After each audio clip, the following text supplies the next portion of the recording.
Hello, and welcome to this edition of the Evening Review. My name is Tebon Jabela, your host for tonight. As the holiday season draws near, ShopRite and Synergy Chatbot are bringing the Christmas spirit to you.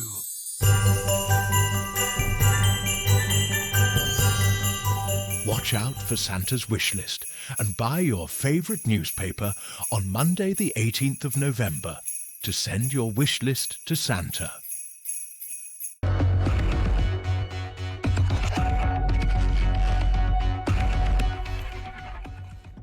Today on the show, we are joined by Jóhannes Stefánsson, who is the whistleblower in the case of Fishrot, to talk to us, of course, about the events that have been reported lately in the press, and a very interesting year ahead as far as this matter is concerned. Jóhannes, welcome to the show. Thank you very much, Mr. Toivo. It's a pleasure to be here. Indeed. Just to start with, in Namibia, there are two schools of thought, if you like, when the name Jóhannes Stefánsson is being mentioned. One school of thought is that it's a hero who helped us know that the leaders that we've elected in office were actually busy stealing from us, and that if you didn't say what you said about this matter, this plundering of resources would have been continuing to date. That is one school of thought. The other one is that you are a villain who facilitated this grand thievery to take place. Which one of the two best describes who you are as far as Fishrot is concerned? As far as the Fishrot is concerned, then I just look at me as a whistleblower. And I just did what I thought was necessary, and I had to do this. And I cannot control the thoughts of the people, how they think. And for me, the most important is that there is an investigation going on, and the investigators and prosecutors in Namibia are doing a great work. For me, as a whistleblower, there will always going to be a lot of propaganda against me. There is going to also be a good word said about me and so on. But for me, it's the most important is that the investigation is underway, and we have seen a great progress with the investigators and prosecutors in Namibia. And also what is important in this is that we will see justice fully served. And we will see all the money paid back with the sharks and the associates and Samari stole from the Namibian people. I don't think that, for in my mind, I'm not thinking about the label I have. Indeed. Tell us about when you came to Namibia. I believe you came around 2007, I think I read somewhere something like that, to come and lead Samheri in Namibia. What were sort of the marching orders from your superiors? In other words, what was your mandate in Namibia? To correct you, I came in 2011. Oh. And at that time, Samheri was looking for opportunities for the sea frozen vessels to catch, for example, like horse mackerel. And I had been working in Morocco before that, and we were looking for opportunities. And Namibia came on. Namibia sounded very interested then, and therefore I came first on behalf of Samheri, and my mandate was to find quotas, as like for horse mackerel, and to create projects. And that was the purpose. As I was also looking into other projects for Samheri in different countries, including in Africa. Mm-hmm. And to a little bit explain further, there was always this policy of Samheri to try to get as close to the Minister of Fisheries as possible, if it was in Namibia or in any other country. I think I have met 5 ministers of fisheries in Africa, just to explain, the policy of Samheri. So my work was always to try to get as close to the minister. Indeed. And then in the case of Namibia, you got close to the minister, and then I suppose that is where this scandal eventually started happening. Do you remember, as a matter of fact, when this thing started happening initially, because I've seen some email exchanges between yourself and James Atwikulipi and other Namibian officials, at what stage did this thing actually started? Did you have a proper official connection with the minister first, and then it moved into something else, or how did it come about? What is your recollection of how it started? When I came to Namibia, and then also my superiors from Samherji, then we met a lot of people, and with the policy always get to close to the Minister of Fisheries as possible. Then after going through a lot of people, we met Thompson Hatukilipi, and from there, that was in end of November 2011, and from there we met James Hatukilipi Sakisangala, and that meant we were getting closer to the Minister of Fishery. And I think at some point we even went to the house of the Minister of Fishery. So but in the parallel of this, we worked with the quota holders, the new quota right holders who received quota rights in end of 2011. And we worked with them in 2012. But in parallel, we were always communicating and in contact with the sharks. We call them the sharks. That they were trying to find ways they would bring quotas to the table for Samherji. And that work basically starts in end of 2011, beginning of 2012. And the first quotas came to light from the sharks in 2014 with the Namgomar deal, which is Angola and Namibian bilateral agreements. But in the 2-year work, there was a lot of meetings and a lot of communications, and they were exploring different ways to get access to quotas, and so they would benefit. So it was very clear. There was a lot of work behind it from their side, and we as in Samherji, we were involved also. But in the meantime, we were working with the quota right holders, Singo, Epango, and Yugur. So is it then correct for those who don't have a very favorable impression of you to think the way they think, to say that you became aware eventually of these issues, and maybe if you had spoken earlier, maybe what happened could have been avoided? What would be your response to that kind of view? Yeah, I mean, I'm sure there's a different opinions on this, and maybe I could have done something more, but then maybe I would have been out of Namibia, and they would have created something else without me working for Samherji at that time. And for the first 2 years I worked for Samherji in Namibia, I was always with the impression from Samherji we would create jobs, Samherji would invest in Namibia.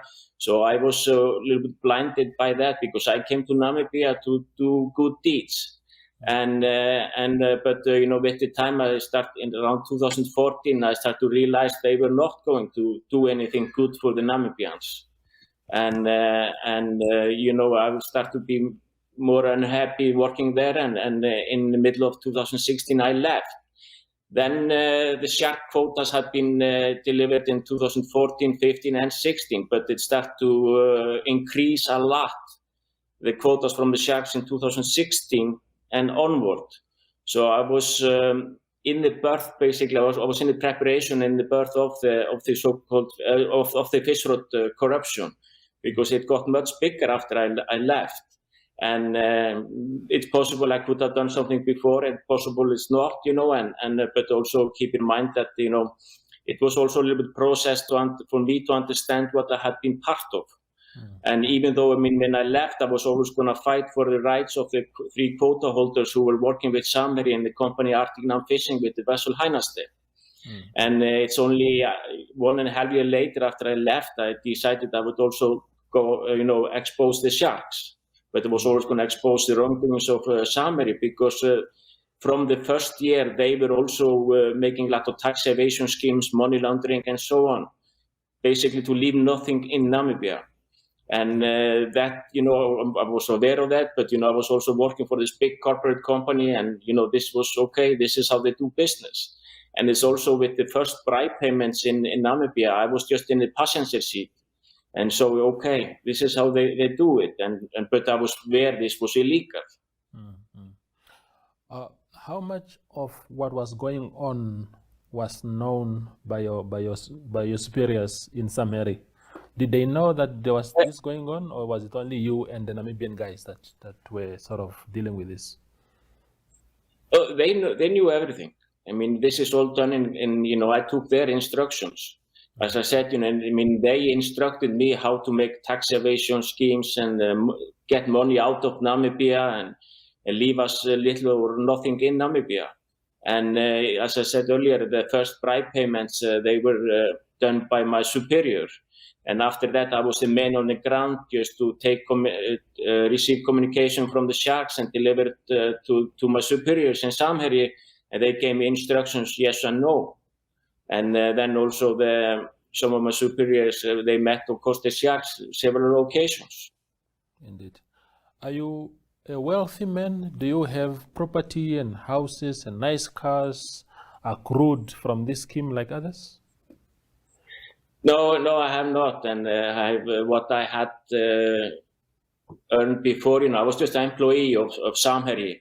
I was not part of any personal benefits or anything like that. I was just working for Samherji, and I was just on their payroll and nothing else. It's Samherji who benefited from the Fishrot corruption schemes, and for me now been basically fighting this for 4.5 years, even though I came just forward in August 2018. Then I more or less lost everything because this kind of fight takes its toll, and it's fine as long because my motivation is to do the right thing, and we want to see changes to the better for Namibian people because sharks maybe stole around $2 billion Namibian dollars, and Samherji maybe 3 billion or more. And I think there is going to be a bigger numbers coming in with the associates of the sharks and all the related corruption schemes. So that is just in my priority. Indeed, there's a lot of conspiracies, of course, going on around this issue. Everyone with their own views. One of those views is then to say you were part of this scheme and you didn't get your cut from the looting, and that is what angered you and decided to spill the beans. What do you say to that school of thought? Yeah, I mean, it doesn't hold any water, and everybody who knows me that I have never accepted any bribes in my lifetime, and I would never do. And for me, I was just unhappy there, and I left in July 2016, and I want to be independent in Africa. And with my colleagues, we were going to start business in DRC. But I was always going to assist the 3 quota right holders, Singwe, Pango, and Yugur, in their fight with Samherji regarding dynasty. Indeed. The ruling party, because this matter has also become very political in Namibia, I know that you follow closely the developments here. And among those things that you must have seen so far is the ruling party, Swapo, consistently detaching itself from having benefited at all from this scheme. I know that against the background that you gave now, you wouldn't know every detail. But when you hear Swapo saying they haven't benefited from this thing, what comes to your mind as a person who knew quite a lot about what was going on? I mean, it was always very clear from the sharks that the bigger powers in the country and the government, they were involved, and also you cannot just change the law like it was done in 2015 to give the Minister of Fishery more power to allocate quotas by his personal will. And that had to go through the parliament. So, either the members of the parliament are involved or they're incompetent, not have seen that giving so much power to the Minister of Fisheries to dish out quotas left and right, and which we know what is Fishrot today.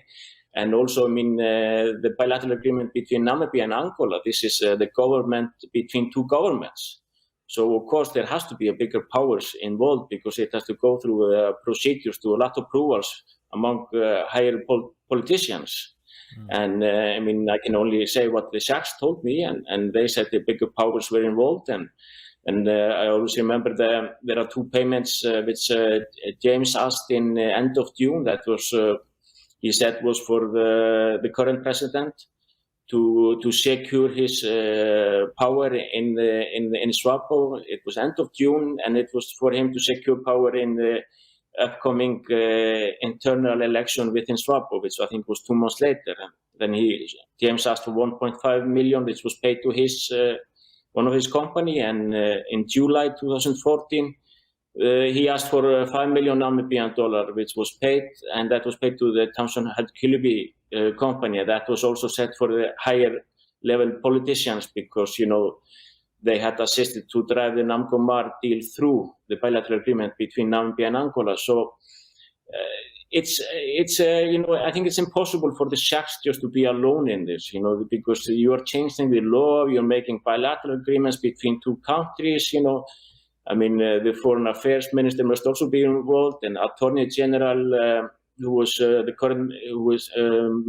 Kavana, who was the current Minister of Fishery.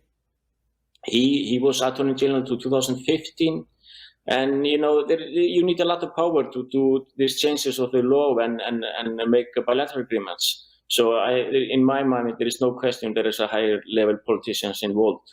Mm-hmm. And then the affidavit of Marijn de Klerk was sort of leaked last week, I think, and it went viral. You must have seen it yourself as someone who takes greater interest in this matter. What is your impression of what is written there? When you are reading some of these things that are being claimed, do you have moments where it's sort of replaying in your mind, therefore reminding you of what you know about these events? Yeah, I mean, someone asked me a few days ago, and then what I said, you know, it makes sense what he wrote, and you know, we see that he has a very good and detailed affidavit, and also what he mentioned there is probably missing some more, and because he doesn't have access to all his documents, and he has a lot of evidences, and we see there is payments to the Swapo supporters and for the Swapo supporters and Swapo party, so I think what he wrote there, it makes sense, makes a lot of sense. And I left in July 2016. He became part of this in December 2016, which also makes sense because, you know, the corruption increased a lot after I left, and just to give you an idea, you know, the corrupt quotas for the Samherji went up to around 100,000 tons per year from 2017, 18, and 80,000 in 2019. And when I was there was much lower numbers. So what he said, it all makes sense, and also in line just how the Sharks had talked with me in the past. And keep in mind, I was in a very good close relationship with good communication with the Sharks during my time there. Yes, you were the managing director of Samherji in Namibia. When you left in 2016, what happened to that position? Who took over? Who oversaw? Who presided over this increased allocations from Samherji side? Samherji put a person named Egil Helgi, and he was already started to be a little bit involved, and he would then have to get all the details how it worked from my superiors and one of the financial manager of Samherji. So he just took over and played his role in this, and probably and did a lot of it as I understand. And also, I mean, the bribe payments have increased a lot after my departure. It's like what is I'm sure Marijn de Klerk will make that clear in his coming affidavits or his testimony that Samherji companies in Namibia paid 75 million Namibian dollars to the Klerk trust account. And we see a lot more bribe payments, which we have seen in the court documents, which were uploaded to the e-justice in Namibia last year, that there is a significant amount of bribe payments to the Sharks from Samherji. And I think these numbers will probably go up to 300 million. And we see companies like Profile Investments involved. And there is a big numbers there, I think between 40 and 50 million from Samari companies. And I mean, this all makes sense. You spoke about, I think in your affidavit or somewhere, I can't remember where exactly, where you stated that there was an attempt on your life, I think through poisoning. Was that the only thing that you recall of that nature, or do you sometimes get things of threatening nature to sort of bully you into silence? I mean, all the propaganda and so on, it doesn't matter for me, because like I have said earlier, what is most important, we will see justice fully served in these cases. There was several live risks and several attempts to my life from when I left in July 2016 to February 2017. There were people sent to my home when I was living in South Africa to abduct me, take me. But my armed protector, he received them and they ran away. There were people sent to some gangs sent to shoot me, but I had 12 or 13 protectors who came into the. I had several, but then because of the danger, they came into the picture and were armed and ready for shootout. And there are more occasions, I was even in another African country because the danger followed me. And by that state in that African country, which I will explain a little bit later down the journey, that they took a decision to send me into a safe house under protection of 13 Secret Service or the state security.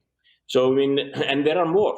It's a long list, and I'm so thankful that, I have a brother and protector from DRC, name is Christian Yema, who has been with me in this journey all the time, and he stepped up, and he is a trained protector, bodyguard, military background, and with a good group of people with him, and he has saved my lives many times, and then other people also stepped and helped us. So, the list is long. Indeed. But in Iceland, you are a bit safe. Do you go out if you want milk from the supermarket? You walk out, or do you do you send someone to bring for you?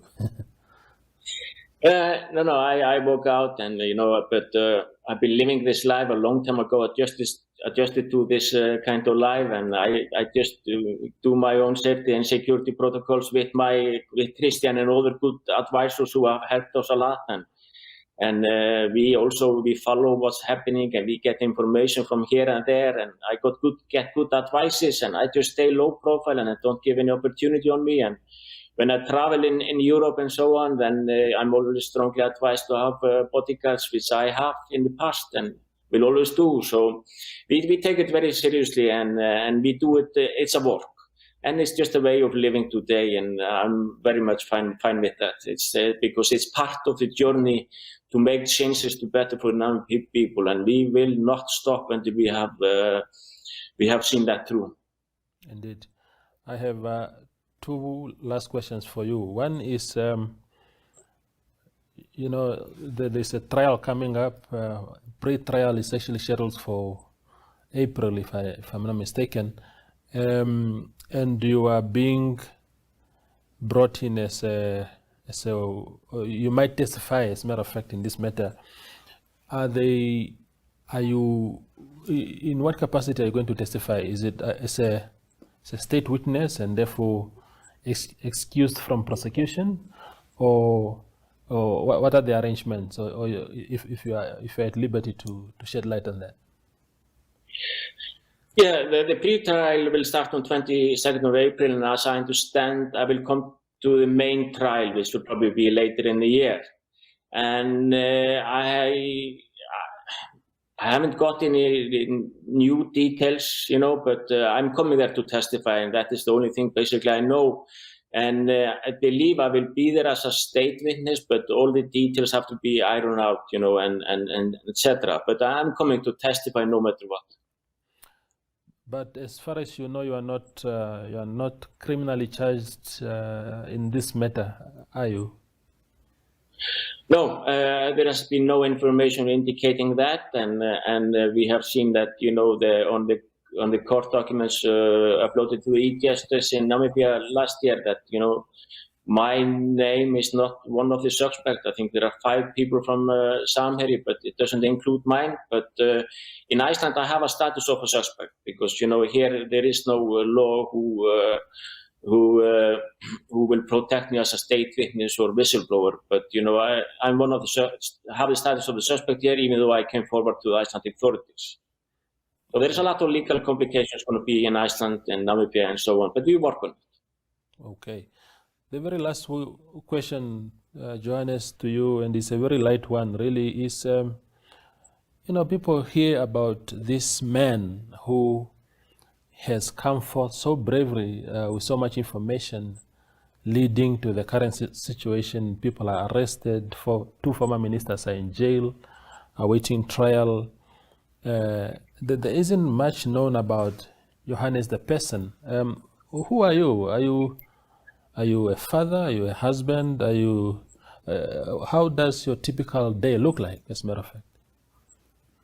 Yeah, I mean, because of I was poisoned systematically from December 2016 to February 2017, and I'm still dealing with the health issues from that, and having late poisoning effects. We can only say alleged poisoning because but the medical history is giving strong, or we know that I was poisoned. So I focus on my, to get my health better, and I just focus on each day for itself, and I work on to be in good order and have a good mentality, and then I take my walks and so on, and then I follow up the Fishrot cases very well, and I answer any questions and which I have to clarify for the investigators in Namibia or in Namibia specifically, so and attend to Fishrot related matters, and this is just what is my focus, and I'm not I don't have a children, and I'm not married. I was married, but I think the Fishrot case had this effect on that, which is understandable, but this is basically how my day go through, and I'm working on a solution for this late poisoning effects. Indeed. Jóhannes Stefánsson, thank you very much for joining us on the show today. We appreciate your time. Yep, thank you, Mr. Toga. Much appreciated. Have a nice day. You too. That is Jóhannes Stefánsson. He's the whistleblower in the case of Fishrot, telling us what he knows about the matter and his readiness to stand his ground until the case sees its logical conclusion. Thank you for watching.